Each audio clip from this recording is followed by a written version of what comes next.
When assembly drawings are created, you have the option of how you would like sub-assemblies to be treated. Here I have an assembly drawing. If I expand the drawing view in the Feature Manager tree, you can see the assembly contains one sub-assembly called Tool Holder.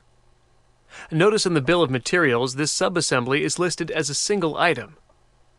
This type of display would be ideal if this sub-assembly were a purchased component, such as a motor, that is controlled using a single part number.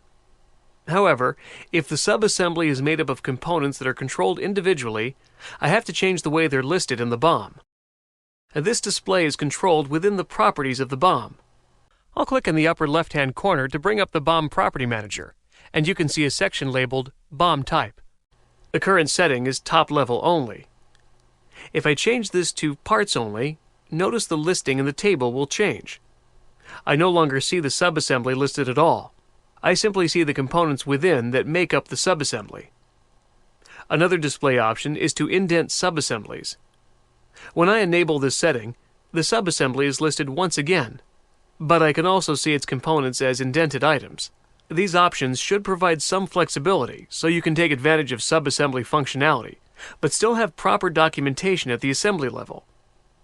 Also, notice I have several options when I select a component that's part of a sub-assembly in a drawing. I can open the component at the part level,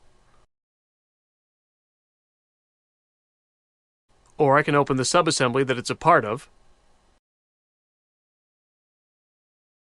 or I can open the entire assembly.